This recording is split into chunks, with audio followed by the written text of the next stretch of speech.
June 23rd, 1942. A sleek German fighter descended through the clouds over South Wales, and the RAF spotters watching through their binoculars felt something was wrong. The aircraft lined up for landing with smooth precision. No evasive maneuvers, no emergency signals, just a controlled descent toward RAF Pembrey airfield, like a pilot coming home after a routine patrol. The Focke-Wulf 190 touched down on the grass runway and rolled to a stop. The engine cut, the canopy slid back, and a young Luftwaffe pilot climbed out, pulled off his leather helmet, and looked around at the unfamiliar buildings. Then his blood ran cold. The aircraft on the flight line weren't Messerschmitts. They were Spitfires. The uniforms running toward him weren't Luftwaffe grey. They were Royal Air Force blue. In that single moment, Oberleutnant Armin Faber realized something that would simultaneously strike British intelligence officers across southern England. Germany's most lethal fighter, the aircraft that had been slaughtering Allied pilots for months, the mysterious new weapon that seemed invincible in combat, had just been delivered intact to Britain by a pilot who thought he was landing in France. The intelligence windfall was staggering. But what American test pilots would discover when they finally examined this aircraft would change how every Allied fighter engaged German aircraft for the rest of the war. One navigation error, one landed aircraft, one mistake that would teach the Allies how to kill an invincible machine. For 8 months, the Focke-Wulf 190 had been haunting Allied pilots like a ghost they couldn't kill. It had first appeared in combat over France in September 1941, and from its very first engagement, pilots knew they were facing something that shouldn't exist. Royal Air Force Squadron Leader J.E. Johnson, who would become Britain's top-scoring ace with 38 confirmed kills, encountered the FW-190 in early 1942 and barely survived. His assessment was brutal. It was faster than our Spitfire Mark V's in level flight, and in the dive, he would write, it could outroll us. Its firepower was devastating. For the first time in the war, our fighters were comprehensively outclassed. Johnson wasn't exaggerating. The statistics backed up the terror. In the first 6 months of 1942, RAF fighter losses over France climbed dramatically. Experienced pilots, veterans who had survived the Battle of Britain, who had shot down enemy aircraft, who had walked through fire, were being systematically picked off by an aircraft they couldn't match. The FW-190 could dive away from pursuing Spitfires. It could outroll them in turning combat. It could destroy them with cannons that fired 20mm explosive shells that turned a Spitfire's fuselage into Swiss cheese. American pilots arriving in Britain with their P-47 Thunderbolts heard the warnings immediately. The briefing officers didn't sugarcoat it. Don't engage the 190 in turning combat. Don't try to outroll it. Don't get into a dive competition. The list of what not to do was long. The list of what would work was terrifyingly short. Some pilots joked darkly that the safest thing to do when you spotted an FW-190 was to run. Most weren't joking. Intelligence desperately needed answers. What made this aircraft so effective? What were its real limitations? How could Allied fighters counter it? But getting those answers required examining an actual FW-190, and every example shot down over Britain had been too damaged to reveal its secrets. The fuselage was torn open, the engine was seized, the weapons were twisted metal. You couldn't learn from wreckage, you needed the machine intact. Then Armin Faber made his catastrophic mistake. Oberleutnant Armin Faber was not a novice pilot. At 21 years old, he had already scored multiple victories and was considered a skilled member of Judge Schwader II, the elite Richthofen fighter wing, the same unit that had produced some of Germany's greatest aces. On June 23, 1942, he was flying as part of a fighter sweep over the English Channel, providing top cover for German bombers attacking coastal targets. The mission had gone smoothly. The bombers had hit their targets. The escort had kept British fighters at bay. Everything was proceeding according to plan, until the return flight. Somewhere over the channel during aggressive maneuvering while engaging British fighters, Faber became disoriented. It sounds impossible in hindsight. How does a trained pilot lose his sense of direction? But combat disorientation was far more common than militaries admitted. Pilots flying at high speeds through dense cloud cover, pulling sustained high-G maneuvers that forced blood away from the brain, sometimes lost their spatial awareness entirely. The brain couldn't process the conflicting signals. The instrument panel blurred, the horizon disappeared behind clouds, and in those moments, a pilot could become hopelessly turned around.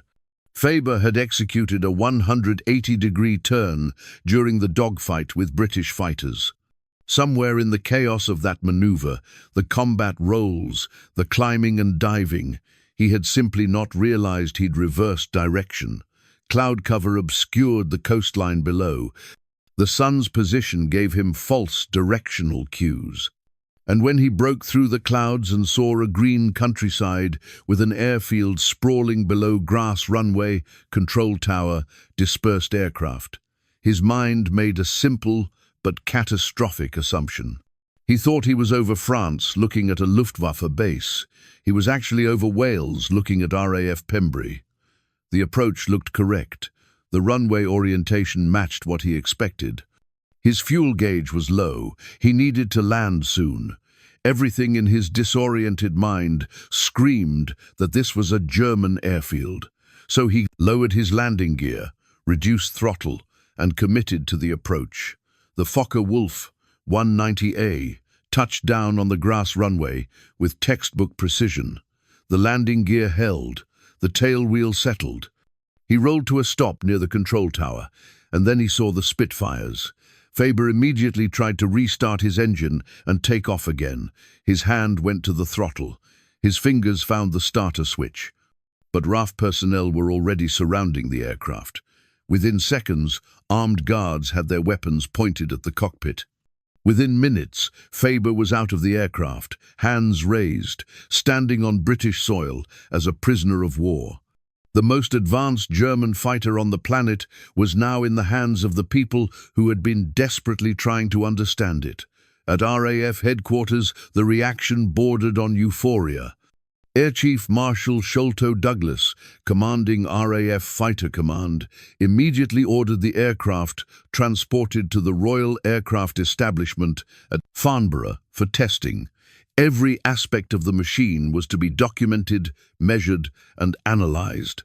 Within 48 hours, the FW-190 was sitting in a hangar at Farnborough, surrounded by Britain's finest aviation engineers, all of them staring at the machine like archaeologists who had just uncovered a lost civilization. The intelligence prize they were holding was beyond calculation. The FW-190 had been a mystery wrapped in terror. Now they had the actual aircraft. What Farnborough's engineers discovered in the next 48 hours wasn't just technology. It was a masterclass in how to kill an invincible aircraft. Every rivet, every cable, every carefully machined component told a story about German design philosophy and the trade-offs that engineers had made to achieve performance. The aircraft was a masterpiece of practical engineering. While the Spitfire represented elegant aerodynamic design, curves and refinement and aesthetic beauty, the Focke-Wulf 190 embodied brutal functionalities. Form followed function without apology. The fuselage was utilitarian. The wings were thick, but underneath that industrial appearance lay a machine optimized for one purpose: air-to-air combat. The BMW 801 radial engine produced 1,700 horsepower compared to the Spitfire Mark V's 1,470. Raw power mattered, but power wasn't the whole story. The real revelation came when the engineers examined the aircraft's roll characteristics. The FW-190 could snap from one bank to the other faster than any Allied fighter, not just marginally faster, dramatically faster. This seemingly minor characteristic was actually revolutionary in combat. When a Spitfire tried to follow an FW-190 through rolling maneuvers, the British fighter couldn't keep up. The German pilot could reverse direction, gain angles, and line up shots before the Allied pilot could react. It was like comparing a heavyweight boxer's footwork to a dancer's. The FW-190 was in a different category entirely. British test pilot Captain Eric Brown flew the captured Focke-Wulf extensively and immediately understood why Allied pilots were dying in such numbers. His report was clinical but revelatory. "The ailerons are light and responsive at all speeds," he wrote. "You could throw this aircraft around the sky with almost no effort. The Spitfire requires muscle and finesse. The FW-190 responds to thought." That single observation explained the psychological edge the German fighter had maintained. It wasn't just faster or more powerful, it was more intuitive to fly. A German pilot could make combat decisions and execute them in the time it took a British pilot to muscle his controls. The firepower advantage was equally stunning. The FW-190A3 carried two 20mm MG-151 cannons and two 7.9 to 2mm machine guns. A 2-second burst delivered more explosive power than a Kummer. Spitfire Mark V could generate in 10 seconds of continuous firing. The weapons were mounted in the wings close to the fuselage, creating a tight concentration pattern that was devastating at combat ranges. A pilot only needed a brief moment of alignment to deliver lethal damage. The dive performance explained how the FW-190 consistently escaped pursuing Spitfires. The German fighter's heavier weight characteristic that seemed like a liability, combined with cleaner aerodynamics to create superior dive characteristics. A pilot could point the nose down and accelerate away from pursuing enemy aircraft. British pilots, who tried to follow an FW-190 into a steep dive, watched helplessly as the German machine pulled away, becoming a vanishing speck in the sky before disappearing into clouds. Every characteristic the engineers examined seemed to confirm what Allied pilots had been reporting. The FW-190 was, by every measure, a superior fighting machine. But then the testing revealed something unexpected, something that would transform the strategic situation. The testing also revealed something that would save hundreds of American lives. The FW-190 was never invincible. It was an excellent aircraft, with specific advantages and devastating, exploitable weaknesses. Once Allied engineers understood the trade-offs German designers had made, the entire tactical equation shifted. The Focke-Wulf 190's radial engine, while powerful, created cooling problems at high altitudes. Above 20,000 feet, the aircraft's performance fell off dramatically. The engines struggled in the thin air. Pilots reported loss of power and overheating issues that forced them to descend. Meanwhile, the Spitfire's Merlin engine, designed specifically for high-altitude operation, actually performed better as altitude increased. The British had engineered their fighter for a different combat environment. At sea level, the Spitfire struggled. Above 25,000 feet, it was a different machine entirely. Here was the strategic revelation. German designers had made a choice. They had optimized the FW-190 for low-altitude combat, where the dense air allowed the radial engine to breathe. They had sacrificed high-altitude performance to gain superiority, where most European air combat actually occurred. It was a rational decision. It was also a vulnerability. The heavy weight that made the FW-190 a superior dive bomber also made it less maneuverable in sustained turning combat. An aircraft could outroll another aircraft, but still lose a prolonged turning fight. Roll rate measured how quickly an aircraft could change its bank angle. Turn rate measured how tightly it could maintain a circular flight path. They were different characteristics. The FW-190 excelled at one and suffered at the other. If an Allied pilot could force an FW-190 into a sustained horizontal turn fight, if they could avoid the German pilot's initial advantage and extend the engagement, the advantage shifted back to the British fighter. Most critically, American engineers discovered something that explained several mysterious Allied combat reports. The FW-190's controls became extremely heavy at high speeds. In a dive exceeding 400 miles per hour, the pilot needed significant physical strength to pull out. The control forces weren't just noticeable, they were exhausting. This created a vulnerable moment. If an Allied fighter could pursue an FW-190 through the initial dive and catch it during the pullout when the German pilot was fighting his own controls, when his attention was divided between maintaining the aircraft and resisting the forces trying to tear the wings off attacks became feasible. A pursuing pilot had a brief window when the German fighter was most vulnerable. The Focke-Wulf 190 wasn't a perfect machine. It was a compromise. Brilliant engineering, yes. Revolutionary design, absolutely.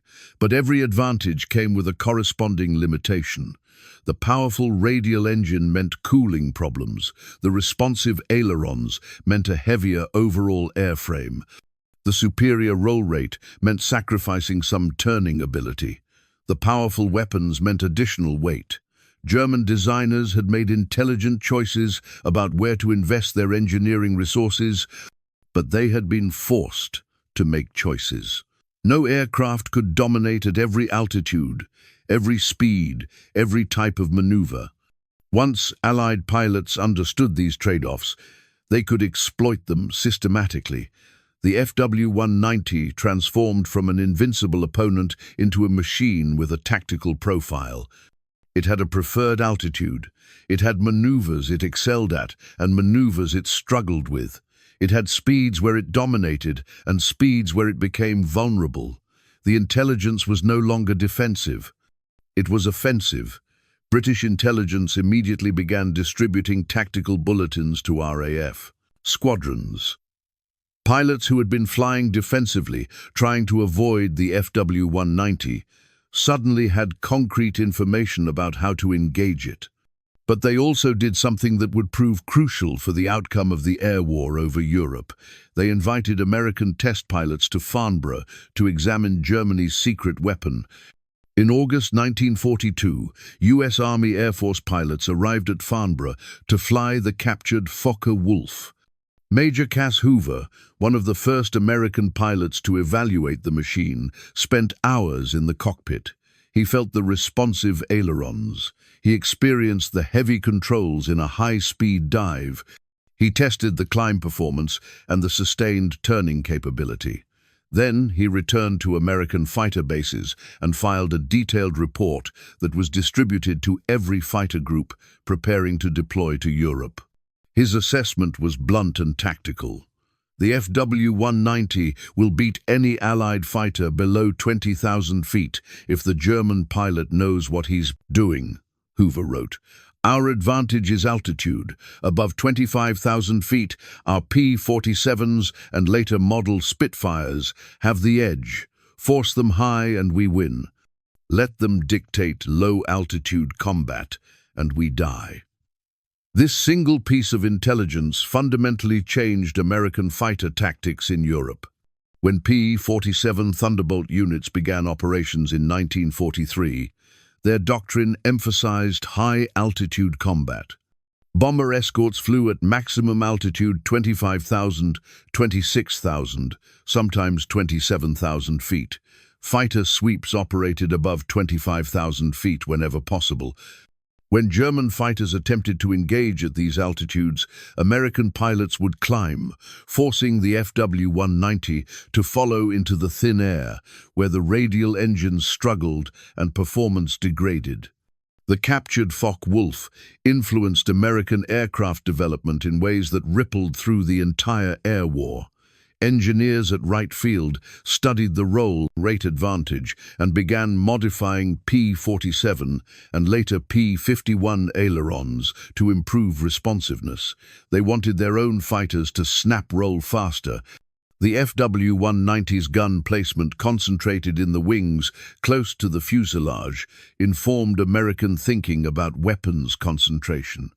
Even the cockpit layout, which German designers had optimized for combat efficiency, with instruments arranged for quick scanning, influenced how American designers organized their fighter cockpits.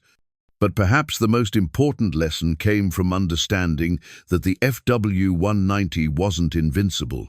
It was an excellent aircraft with specific advantages and exploitable weaknesses.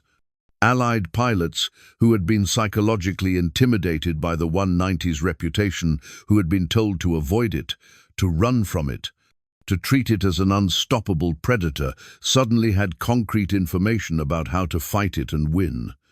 By late 1943, the tactical situation had shifted dramatically. American P-47s and P-51s were engaging FW-190s at high altitude, where Allied fighters held the advantage. RAF Spitfire Mark 9s with upgraded Merlin engines could match the FW-190's performance across most altitude ranges. And pilots on both sides understood they were flying different aircraft optimized for different conditions.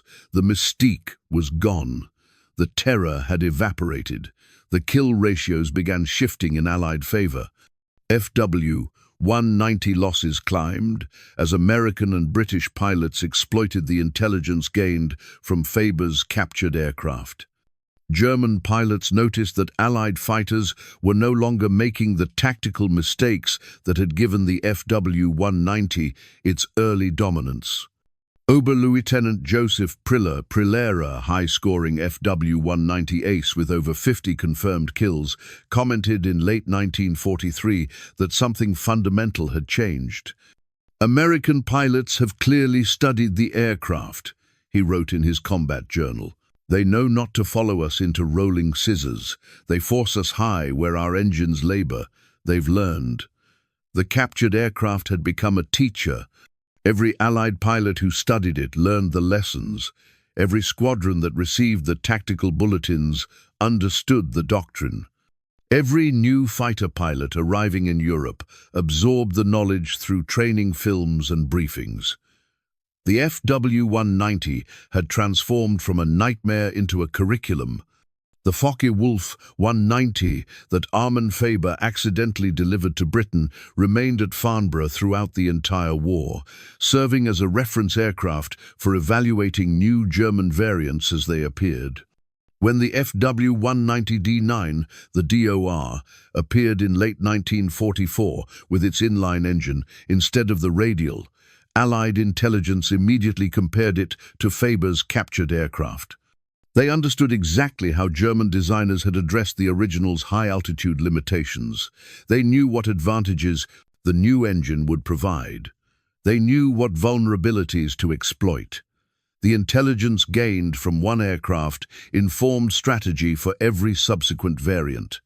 Tactical bulletins were distributed to thousands of Allied pilots through formal channels and informal networks. Training films were produced showing how to engage the FW-190. Demonstration flights were conducted, where experienced pilots showed newer arrivals the actual aircraft, allowing them to see the design details firsthand. Pilots sat in the cockpit and felt the control forces themselves. They understood the machine not as an abstract threat, but as a physical object with real limitations. The knowledge influenced aircraft development across multiple air forces. It shaped operational planning at the highest levels. It determined which altitudes bomber streams would fly at. It influenced where fighter sweeps would be conducted. It affected which squadrons would be assigned to which sectors. The entire strategic calculus of the air war over Europe was touched by the intelligence derived from one captured aircraft. Captain Eric Brown, who flew more captured enemy aircraft than any other Allied pilot during the war, would later write about the significance of Faber's navigation error. Faber's navigation mistake gave us the Rosetta Stone for understanding German fighter design, he reflected. Every tactical advantage the FW-190 possessed was documented. Every weakness was exploited. That single aircraft probably saved more Allied lives than any intelligence coup of the entire war. The irony was not lost on German intelligence when they learned what had happened. One Luftwaffe officer commented bitterly in a post-war debriefing, "We spent months trying to capture a Spitfire Mark 9 intact so we could study its improvements. We mounted raids specifically designed to bring one down undamaged. The British didn't have to try. We delivered our best fighter directly to them on a silver platter. A single disoriented pilot gave them more intelligence value than 1,000 reconnaissance photographs." The Germans had wanted to understand Allied aircraft. They had never imagined that the Allies would gain access to a pristine example of their most advanced fighter. The FW-190 was supposed to remain a mystery. Instead, it became an open book. Armin Faber spent the remainder of the war in a prisoner of war camp in Canada. He survived captivity and returned to Germany after 1945, where he lived until 1976. Luftwaffe records suggest he was initially blamed for the loss of the aircraft catastrophic failure that cost Germany strategic advantage at a critical moment in the air war. But later, assessments acknowledged a difficult truth. Combat disorientation could happen to any pilot, no matter how skilled or experienced. Flying at high speeds through dense clouds while executing violent maneuvers placed enormous stress on the human brain. Sometimes, pilots became disoriented. It was a human limitation, not a personal failure. The real question that German intelligence never adequately answered was different. Why had they assumed the British would never get their hands on an intact FW-190? Why had German air defense not shot down every captured specimen? Why had they not developed tactical doctrine to minimize the damage if an aircraft was ever recovered? These were systemic failures, not individual ones. And by the time German leadership understood what had happened, it was far too late. The story of Faber's captured fighter teaches a crucial lesson about the nature of technological advantage in warfare. Germany's Focke-Wulf 190 represented a quantum leap in fighter design when it appeared in 1941. For nearly a year, it dominated Allied aircraft through superior performance and innovative engineering. Experienced pilots were being systematically shot down. Morale was suffering. The tactical situation seemed to be tilting decisively in Germany's favor. But that advantage evaporated the moment Allied engineers could examine the actual machine. No aircraft is invincible. No design is perfect. Every fighter aircraft involves compromises and trade-offs. The FW-190's low-altitude dominance came at the cost of high-altitude performance. Its excellent roll rate came with heavy, high-speed controls. Its powerful armament added weight that reduced overall maneuverability. Its radial engine provided reliability but created cooling challenges. Once Allied pilots understood these trade-offs, they could exploit them systematically. They could force engagements at altitudes where they held the advantage. They could avoid the FW-190's strengths and attack its weaknesses. They could match superior aircraft through superior knowledge. Today, the Focke-Wulf 190 is remembered as one of World War II's great fighter designs. Aviation museums display surviving examples as masterpieces of German engineering. Historians praise its innovative features. Enthusiasts marvel at its performance characteristics. But the aircraft's reputation is inseparable from the intelligence coup that revealed its secrets. The FW-190 became famous not just for its capabilities, but for what happened when those capabilities were understood and countered.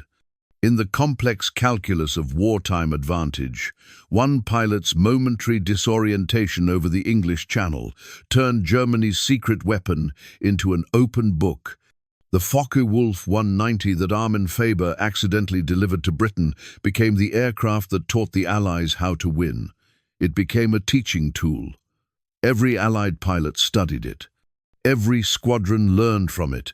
Every new fighter arriving in Europe carried the knowledge forward. The lesson echoes through military history like a warning that refuses to fade. Superior technology matters. Superior intelligence matters more. And sometimes, just sometimes, the greatest victories come not from devastating attacks or brilliant tactical maneuvers, but from simple mistakes that give your enemy exactly what they've been desperately seeking. Armin Faber survived his war as a prisoner of war. He lived through the camps, endured the years of captivity, and eventually returned to Germany. He rebuilt a life in a defeated nation. He lived quietly until 1976, his name largely forgotten outside aviation history circles. Historians would debate whether he deserved blame for his navigation error or sympathy for a human limitation that any pilot might have experienced. The truth probably lies somewhere in between. He was a skilled young pilot who made a mistake. That mistake changed the course of an air war. The Focke-Wulf 190 could have remained a mystery. It could have continued haunting Allied pilots through psychological advantage as much as technical superiority. German pilots could have maintained their edge, not just through superior aircraft, but through the terror and uncertainty that comes from facing an opponent you don't understand. The 190's reputation might have grown even more formidable. Allied losses might have continued climbing. The air war over Europe might have followed a different trajectory.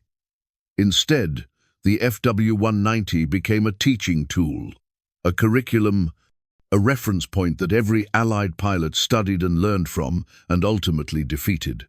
One navigation error, one disoriented pilot over the English Channel, one aircraft that landed on the wrong runway, one intelligence windfall that changed the air war over Europe. That's how America and Britain got Germany's secret fighter. That's how a single mistake shifted the balance of power in the skies. The Focke-Wulf 190 was Germany's technological advantage. Faber's mistake was the Allies' intelligence advantage. And in war, intelligence always trumps technology. Always. Sometimes victory belongs not to the side with the best weapons, but to the side that understands them best. And sometimes understanding comes not from months of planning or brilliant espionage, but from a young pilot who got turned around in the clouds and thought he was coming home.